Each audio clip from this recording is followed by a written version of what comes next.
Arreios, por John Steinbeck. Peter Randall era um dos mais respeitados fazendeiros do condado de Monterey.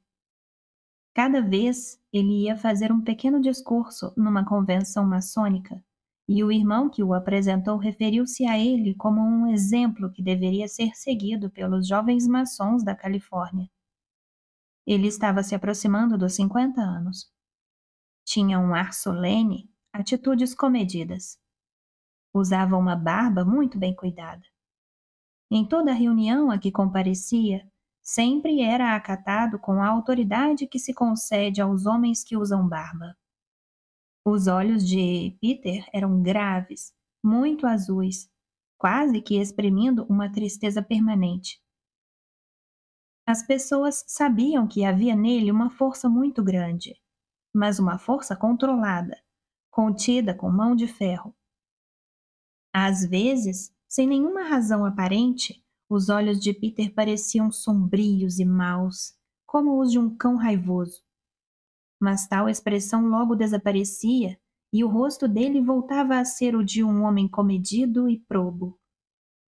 Os ombros dele estavam sempre erguidos, jogados para trás, como se houvesse estacas a sustentá-los. A barriga era encolhida, como a de um soldado. Tendo em vista que os fazendeiros são geralmente homens relaxados, Peter era ainda mais respeitado por causa de suas atitudes e postura. No que diz respeito à esposa de Peter, Emma, todos geralmente concordavam que era difícil compreender como uma mulher só pele e ossos podia continuar a viver, particularmente porque estava doente a maior parte do tempo. Ela pesava apenas 43 quilos.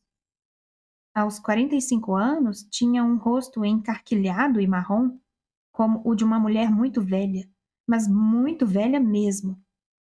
Os olhos pretos, contudo, possuíam uma determinação inabalável de viver. Ela era uma mulher orgulhosa, que quase nunca se queixava. O pai tinha sido um maçom de 33º grau e o venerável mestre da grande loja maçônica da Califórnia. Antes de morrer, ele demonstrara grande interesse pela carreira de Peter na maçonaria. Uma vez por ano, Peter passava uma semana inteira fora de casa, deixando a esposa sozinha na fazenda.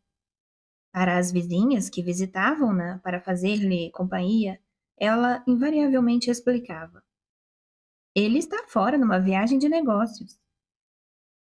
Cada vez que Peter voltava de uma viagem de negócios, Emma passava 1 ou 2 meses doente, o que constituía um grande sacrifício para Peter, já que Emma fazia sozinha todas as tarefas domésticas, recusando-se a contratar uma moça para ajudá-la. Assim, quando Emma ficava doente, era Peter quem fazia os trabalhos da casa. A fazenda dos Randall ficava do outro lado do rio Salinas, no contraforte das montanhas. Era uma combinação ideal de terras baixas e terras altas. Tinha 45 acres de um solo plano e fértil, com a melhor terra do condado, para ali levada pelo rio em tempos muito antigos e espalhada como uma tábua. E tinha mais 80 acres de terras altas, uma encosta suave, ideal para pomares e para se cultivar feno. A casa da fazenda era branca, tão impecável e comedida quanto seus donos. O pátio imediato era cercado e ali havia um jardim no qual Peter, sob a orientação de Emma, cultivava dálias e perpétuas, cravos e cravinas. Da varanda da frente podia-se olhar pela planície até o rio, com sua moldura de salgueiros e choupos, e dava para se ver também a paisagem que se estendia além, as plantações de beterraba, surgindo ao longe a cúpula retunda do Tribunal de Salinas. De tarde, Emma frequentemente sentava-se numa cadeira de balanço na varanda, até que o vento frio do crepúsculo a expulsasse de volta ao interior da casa. Ela ficava tricotando o tempo todo, de vez em quando levantando os olhos para contemplar Peter a trabalhar no pomar ou nos campos planos lá embaixo. O rancho não estava mais sobrecarregado de hipotecas que qualquer outro do vale. As colheitas, judiciosamente escolhidas e cuidadosamente tratadas, davam lucro suficiente para pagar os juros, permitiram um padrão de vida razoável e ainda sobravam algumas centenas de dólares todos os anos para abater do principal. Não era de admirar que Peter Randall fosse assim respeitado por seus vizinhos. Suas palavras, raramente ouvidas, mereciam toda a atenção e eram acatadas, mesmo quando se referiam ao tempo e a coisas triviais.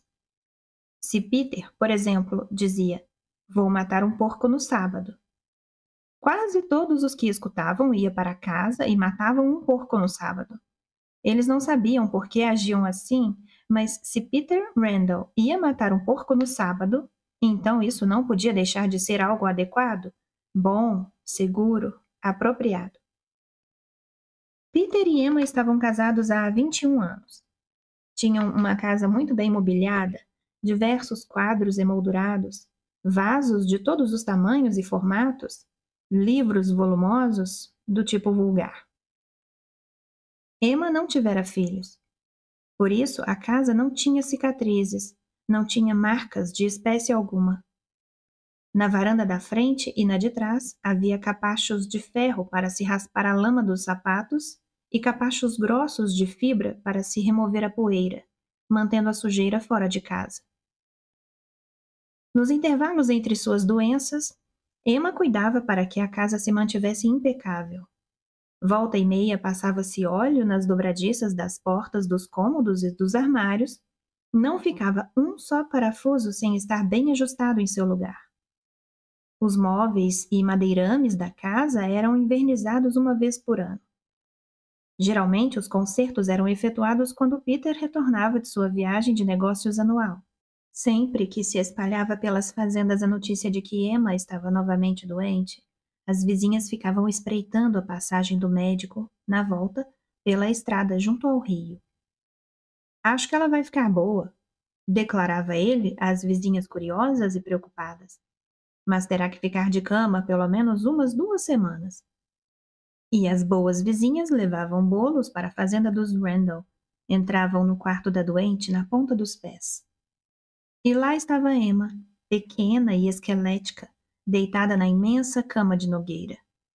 Ela contemplava as vizinhas com um brilho intenso nos olhos pretos. "Quer que levante um pouco as cortinas, querida?" perguntavam elas. "Não, obrigada. A luz me irrita os olhos." "Há alguma coisa que possamos fazer por você?" "Não, obrigada. Peter cuida muito bem de mim." "Não se esqueça, se precisar de alguma coisa." Emma era uma mulher muito firme. Nada havia que se pudesse fazer por ela quando estava doente, exceto levar bolos e tortas para Peter. Ele quase sempre era encontrado na cozinha, usando um avental limpo e bem passado, preparando um saco de água quente ou fazendo coalhada. E assim, num outono, quando se espalhou a notícia de que Emma estava novamente de cama, as vizinhas puseram nos seus fornos bolos e tortas para Peter e prepararam-se para suas visitas rotineiras. A senhora Chapel, a vizinha mais próxima, estava de atalaia na estrada do rio quando o médico passou. "Como está Emma Randall, doutor?" "Acho que ela não está muito bem, senhora Chapel. Pelo contrário, está bastante doente." Como o Dr. Marne achava sempre que todo paciente que ainda não era um cadáver estava em franca recuperação, rapidamente espalhou-se pelas fazendas a notícia de que Emma Randall estava à morte. Foi uma doença prolongada e terrível. O próprio Peter aplicava os supositórios, cuidava das comadres. A sugestão do médico de se contratar uma enfermeira esbarrou na recusa obstinada e firme expressa nos olhos da paciente. Por mais doente que ela estivesse, os seus desejos foram respeitados. Peter alimentava-a e dava-lhe banho, arrumava a grande cama de nogueira. As cortinas do quarto permaneceram fechadas o tempo todo. 2 meses se passaram antes que os olhos pretos, atentos e vigilantes, finalmente ficassem enevoados, antes que a mente arguta se retirasse para a inconsciência. Somente então é que uma enfermeira pôde pisar na casa. Peter estava muito magro e também doente, à beira de um colapso. As vizinhas levavam-lhe bolos e tortas e encontravam-nos intactos na cozinha, na visita seguinte. A senhora Chapel estava na casa com Peter na tarde em que Emma morreu. Peter teve um acesso histérico quase que imediatamente. A senhora Chapel telefonou para o médico e depois chamou seu marido, pois Peter urrava como um homem enlouquecido. Esmurrava o próprio rosto. Ed Chapel ficou desconcertado ao vê-lo. A barba de Peter estava banhada de lágrimas. Os soluços dele podiam ser ouvidos por toda a casa. Às vezes ele sentava na cama e cobria a cabeça com um travesseiro. Outras andava de um lado para outro do quarto, mugindo como um bezerro.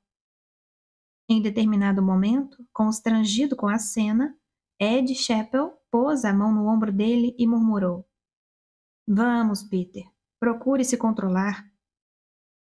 Mas Peter afastou-lhe a mão bruscamente. O médico saiu e passou o atestado de óbito.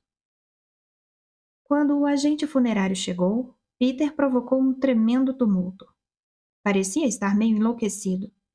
Não queria deixar, de jeito nenhum, que levassem o corpo de Emma. O que só conseguiram fazer depois que o agente funerário e Ed Chapel agarraram Peter à força, enquanto o médico lhe injetava um sedativo. A morfina não fez com que Peter dormisse.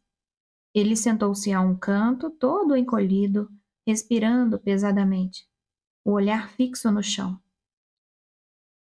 Quem vai ficar com ele? Perguntou o médico, olhando para a enfermeira. Quer ficar, senhorita Jack? Eu não conseguiria controlá-lo sozinha, doutor. Você pode ficar, Chapel? Posso. Pois então fique com essas cápsulas. Se ele recomeçar, dê-lhe uma. Se não funcionar, pode dar duas.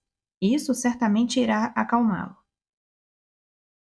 Antes de saírem, eles ajudaram a levar o entorpecido Peter para a sala de estar, acomodando-o num sofá. Ed Chapel sentou-se numa cadeira e ficou observando-o. As cápsulas e um copo de água estavam numa mesinha ao seu lado. A pequena sala de estar estava limpa, sem poeira.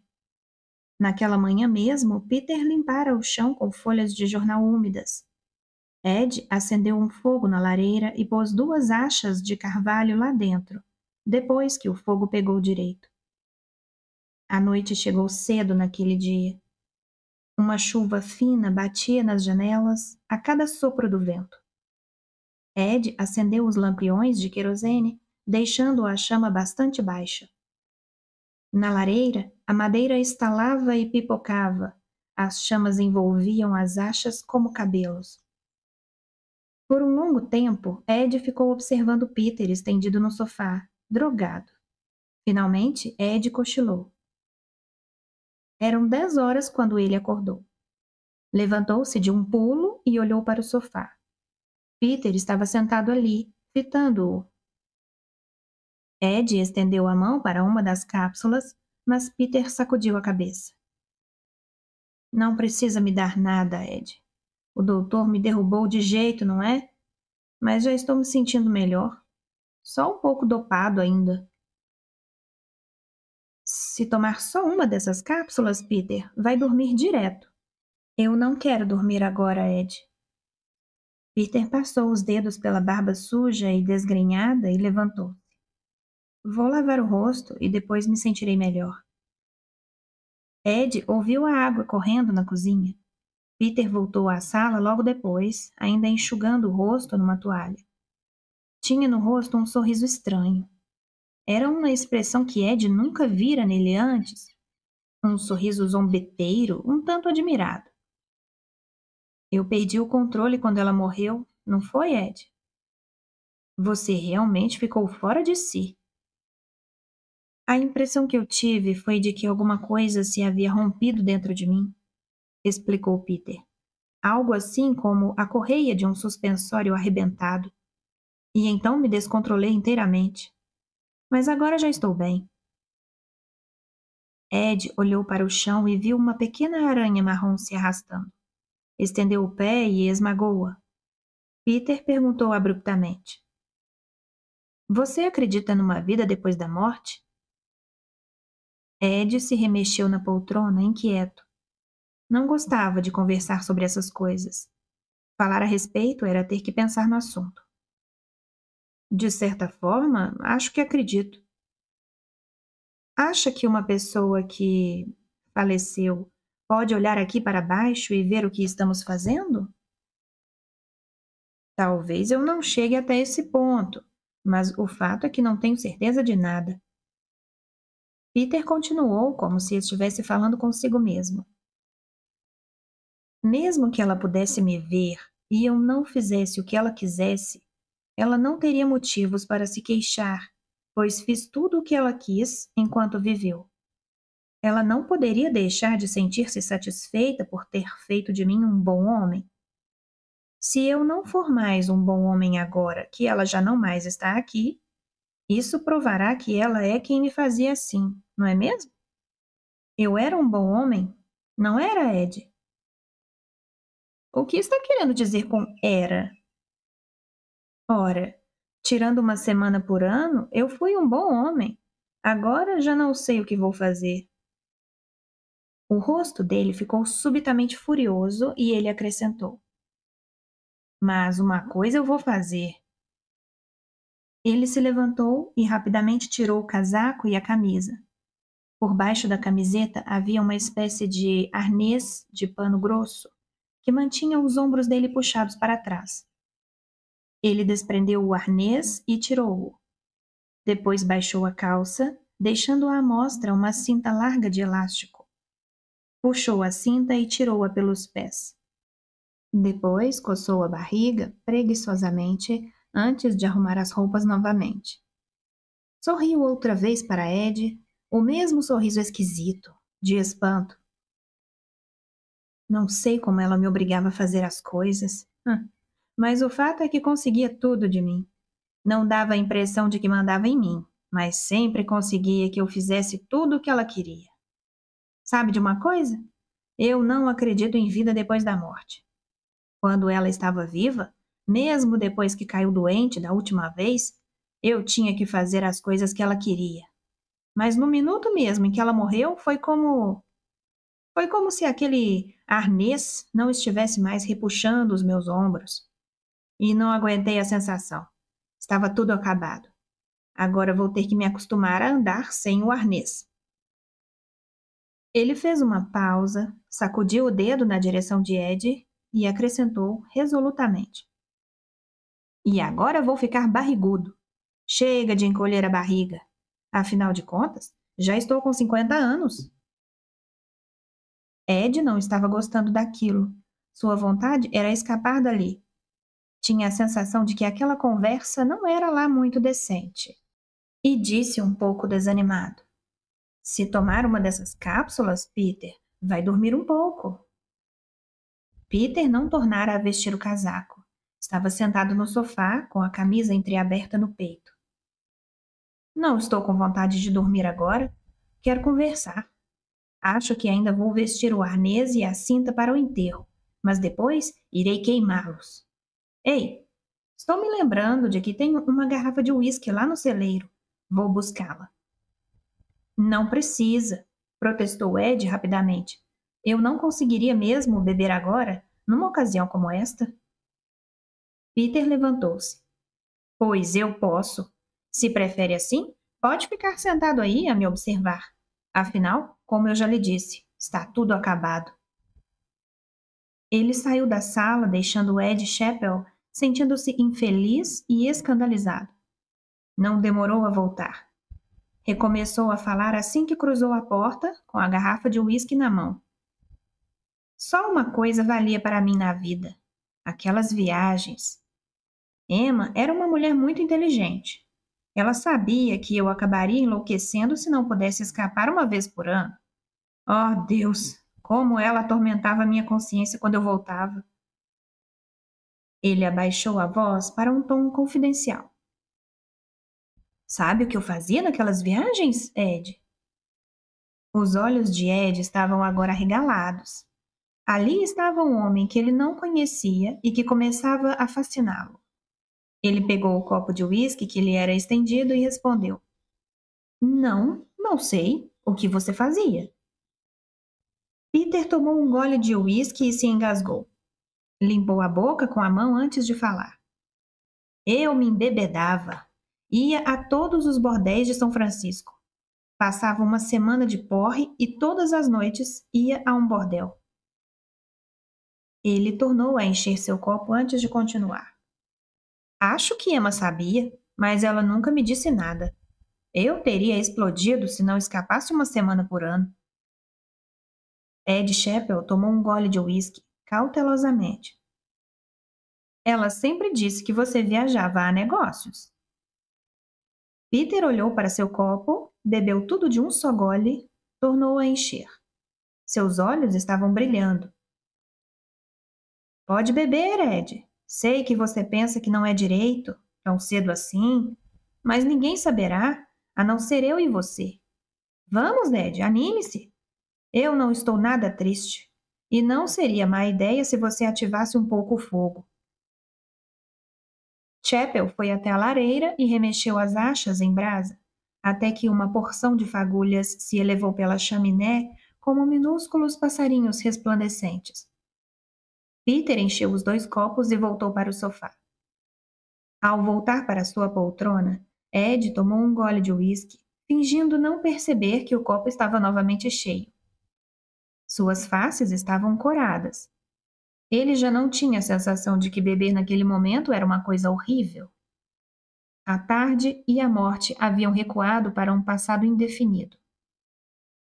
Quer um pedaço de bolo, Ed? Tenho meia dúzia de bolos lá na despensa. Não, obrigado. Não sinto a menor vontade de comer bolo neste momento. Sabe de uma coisa, Ed? Acho que eu nunca mais vou comer bolo pelo resto da minha vida.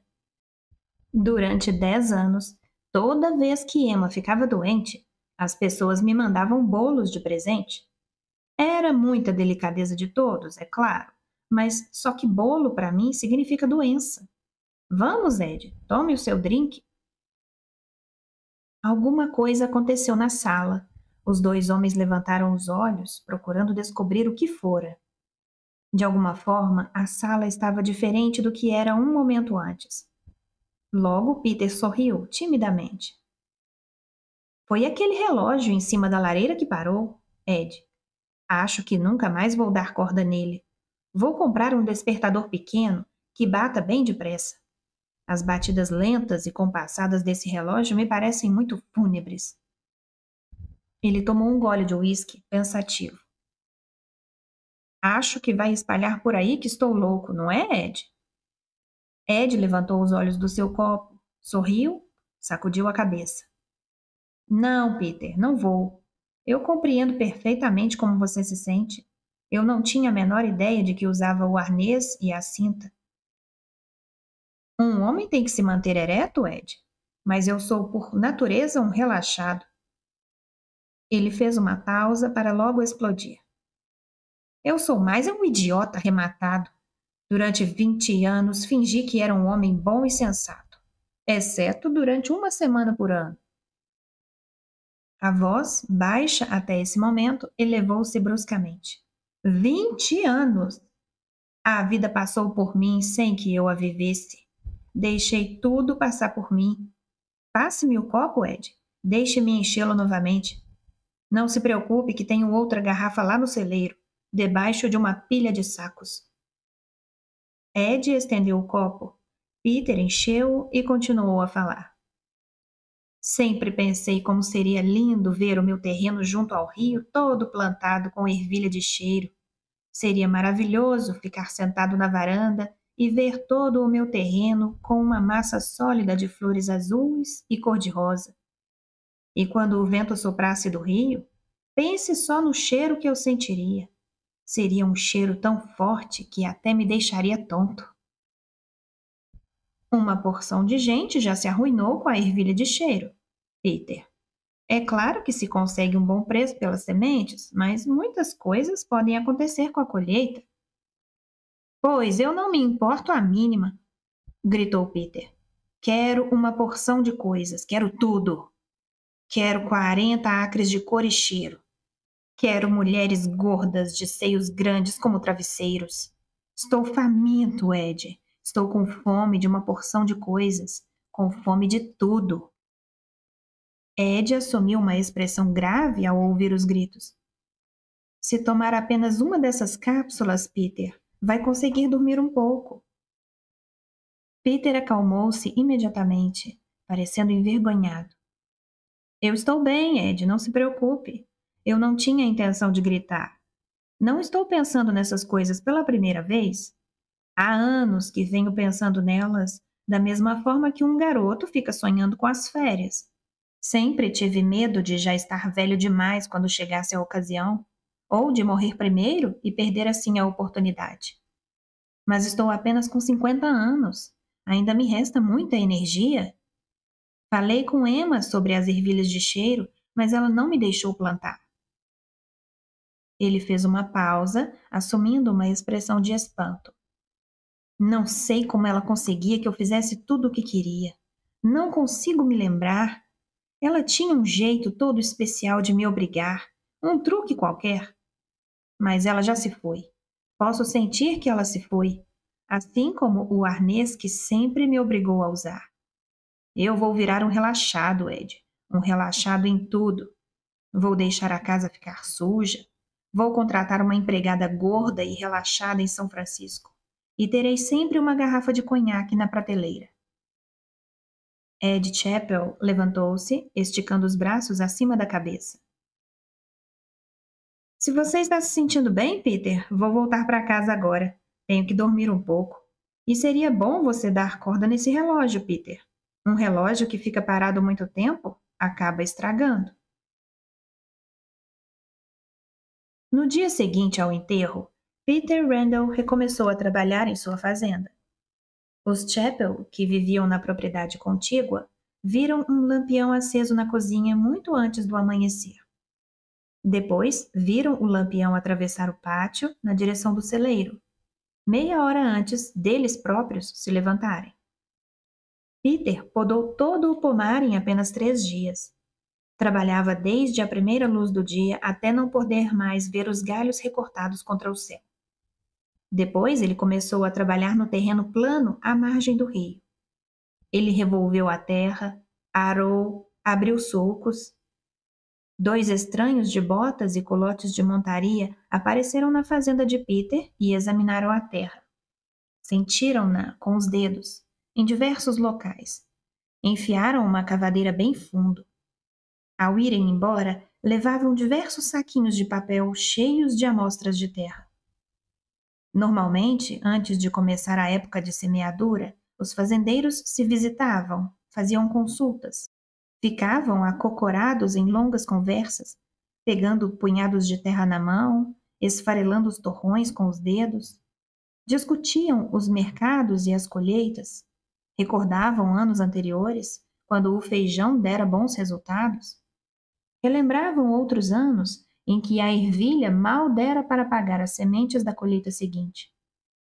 Depois de tais discussões, numerosas e intermináveis, acontecia que quase todos os fazendeiros acabavam plantando as mesmas coisas. Havia determinados homens cujas opiniões eram acatadas. Tinham um peso considerável.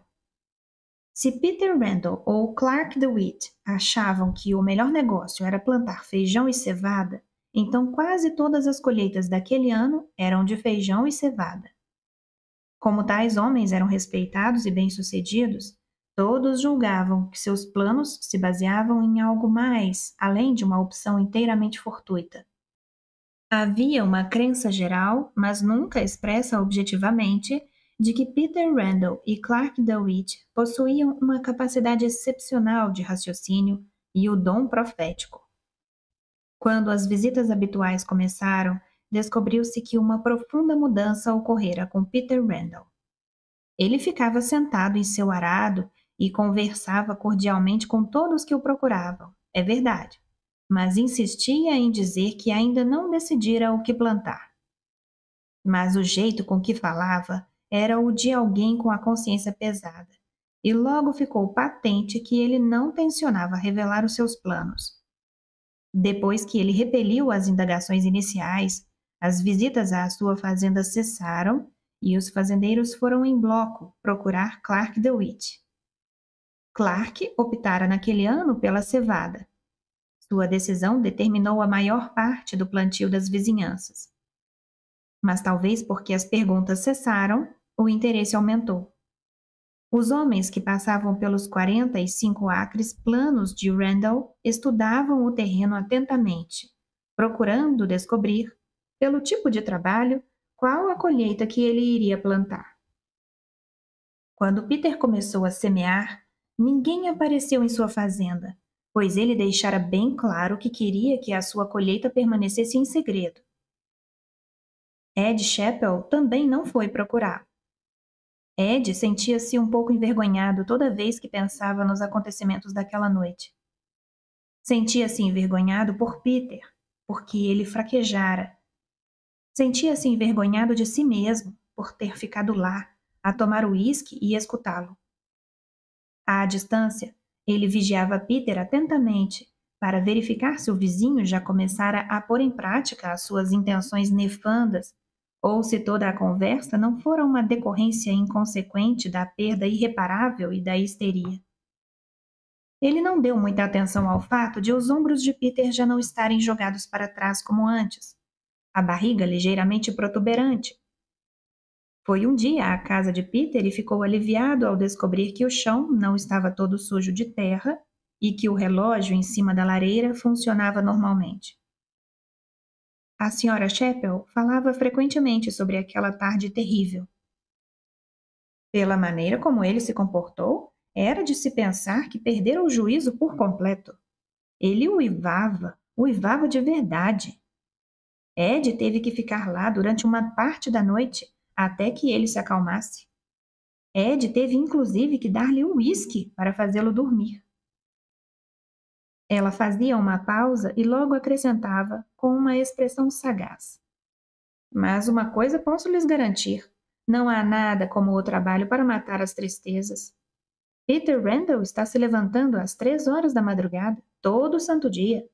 Do meu quarto, posso ver a luz acesa na cozinha dele. Os salgueiros explodiram em gotas douradas, as ervas silvestres germinaram ao longo de toda a estrada.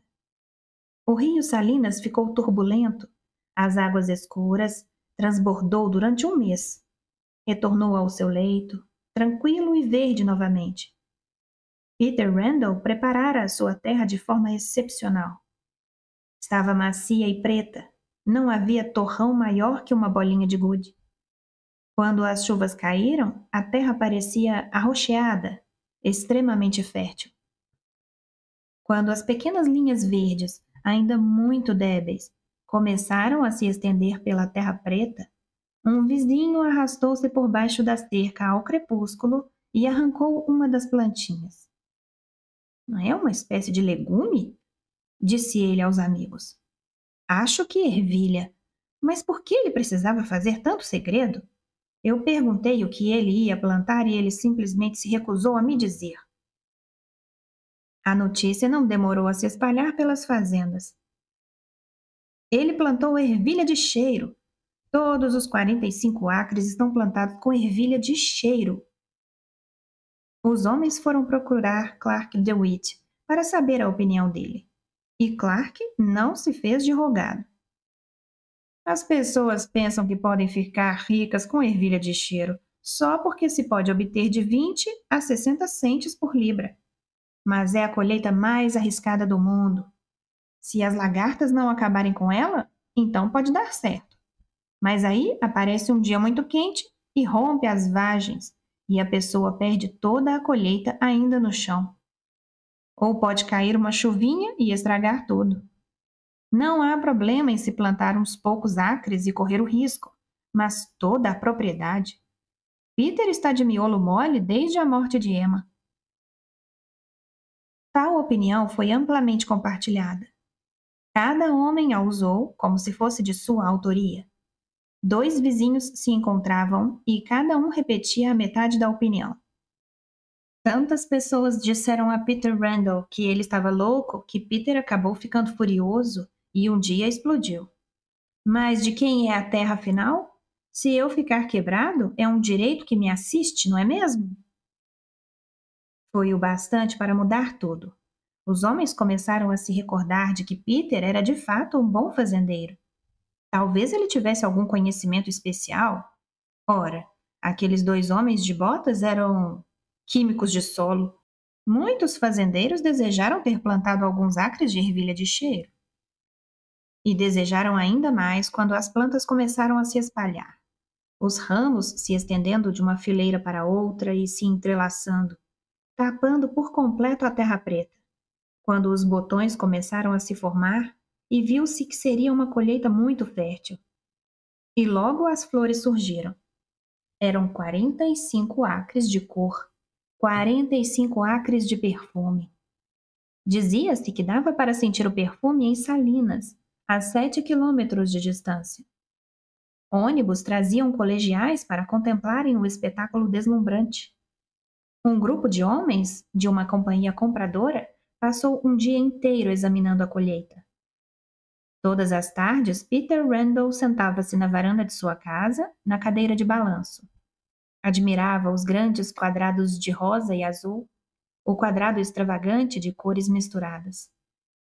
Quando a brisa da tarde soprava do rio, ele aspirava profundamente. Sua camisa azul estava sempre aberta no pescoço, como se ele quisesse absorver o perfume também pela pele. Os homens voltaram a procurar Clark DeWitt para saber a opinião dele agora. E ele disse: há pelo menos 10 coisas que podem acontecer para estragar aquela colheita. Ele que tire bom proveito de suas ervilhas de cheiro. Mas os homens compreenderam, pela irritação de Clark, que ele estava um pouco ciumento. E todos admiravam os campos coloridos, viam Peter sentado na varanda, sentiam por ele uma admiração e respeito maiores. Uma tarde, Ed Chappell foi até a varanda para conversar com ele. Vai ter uma colheita e tanto, Peter. É o que parece. Dei uma olhada, as vagens estão indo muito bem. Peter suspirou. A floração já está quase terminando. Vou detestar ver as pétalas caírem. Pois eu ficaria na maior satisfação de vê-las caírem, Peter. Você vai ganhar um bocado de dinheiro se nada acontecer. Peter tirou um lenço grande do bolso e assoou o nariz, sacudindo-se um pouco de lado para acabar com uma coceira. Eu vou ficar triste quando esse cheiro acabar, Ed. Ed fez então uma referência à noite do dia em que Emma morrera. Sammy cerrou um dos olhos, numa expressão de conspirador, e perguntou: E então, já encontrou alguém para tomar conta da casa? Ainda nem procurei, não tive tempo. Havia vincos de preocupação em torno dos olhos de Peter. Mas quem não estaria preocupado? Pensou Ed, ao pensar que uma simples chuvinha poderia arruinar toda a colheita do ano. Se o ano e o tempo tivessem sido especialmente encomendados para o cultivo de ervilhas de cheiro, não poderiam ter sido melhores. Pela manhã, o nevoeiro estava baixo, cobrindo o chão, enquanto os galhos rasteiros eram arrancados. Quando já estavam acumulados em segurança por baixo das lonas estendidas, o sol quente então brilhava forte, encrespando as vagens e facilitando o trabalho dos debulhadores. Os vizinhos contemplavam os sacos compridos de algodão, cheios das sementes pretas. Depois iam para casa e tentavam calcular o quanto Peter iria ganhar com aquela colheita espetacular. Clark DeWitt perdeu uma boa parte dos seus seguidores. Os homens decidiram descobrir o que Peter iria plantar no ano seguinte, nem que para isso fosse preciso segui-lo por toda parte. Como é que ele adivinhara que aquele seria um bom ano para ervilhas de cheiro? Ele não podia deixar de ter um dom especial. Quando um homem da parte superior do Vale de Salinas vai a São Francisco, a negócios ou de férias, sempre se hospeda no Ramona Hotel. É um bom arranjo, pois no saguão ele quase sempre encontra alguém da terra. E os dois podem sentar-se nas poltronas macias que lá existem e conversarem nostalgicamente sobre o Vale de Salinas. Ed Chappell foi a São Francisco para encontrar-se com um primo de sua esposa que estava vindo de Ohio. O trem só deveria chegar na manhã seguinte. No saguão do Ramona, Ed procurou por alguém do Vale de Salinas, mas viu apenas estranhos sentados nas poltronas macias. Foi a um cinema. Ao voltar, procurou novamente por alguém do vale e outra vez só viu estranhos. Por um momento pensou em dar uma olhada no livro de registros, mas já era muito tarde. Acomodou-se numa poltrona para acabar seu charuto antes de ir deitar-se. Houve uma agitação na porta. Ed viu o chefe da portaria fazer um sinal com a mão.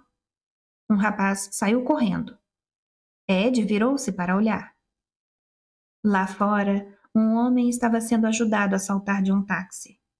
O rapaz do hotel recebeu-o das mãos do motorista e ajudou-o a cruzar a porta de entrada. Era Peter Randall. Os olhos estavam vidrados, a boca estava aberta e úmida. Não tinha chapéu sobre os cabelos desgrenhados. Ed levantou-se de um pulo e foi até ele. Peter! Peter empurrava em vão o rapaz do hotel. Deixe-me em paz, estou me sentindo bem. Largue-me, eu lhe dei uma boa gorjeta. Ed chamou novamente. Peter! Os olhos vidrados viraram-se lentamente na direção de Ed. Ao reconhecê-lo, Peter caiu em seus braços. Meu amigo velho, Ed Chappell, meu velho amigo. O que está fazendo aqui? Vamos até o meu quarto para tomarmos um drink? Ed ajudou-o a equilibrar-se e disse: Vamos sim, até que não é má ideia tomar um gole antes de dormir. Dormir coisa nenhuma. Nós vamos sair para assistir a um show ou fazer coisa qualquer. Ed ajudou-o a entrar no elevador e levou-o para o quarto dele. Peter largou-se em cima da cama e teve que fazer o maior esforço para ficar sentado. Tem uma garrafa de uísque no banheiro, Ed. Sirva-se de um drink também, por favor. Ed trouxe a garrafa e os copos. O que está fazendo aqui, Peter? Comemorando a colheita? Você deve ter ganhado um monte de dinheiro. Claro que ganhei dinheiro, Ed, mas não foi muito diferente de um jogo. Mas você acabou ganhando um monte de dinheiro.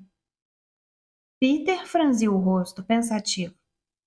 Mas eu poderia ter perdido até as calças.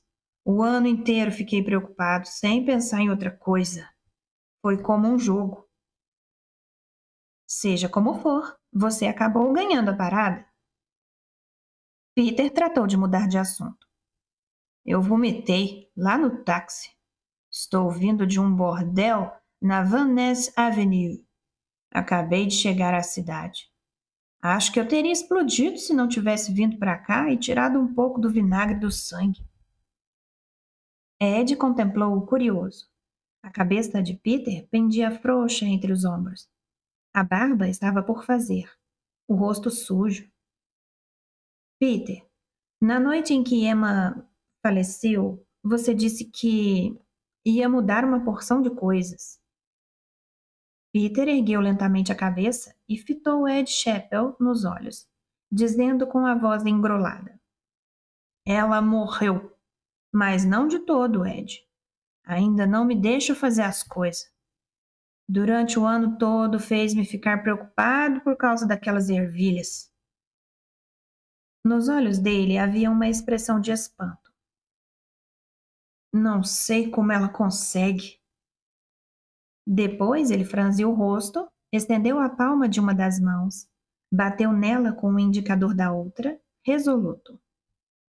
Mas de uma coisa você pode ter certeza, Ed Chappell. Nunca mais vou usar aquele maldito arnês nem a cinta. Nunca mais.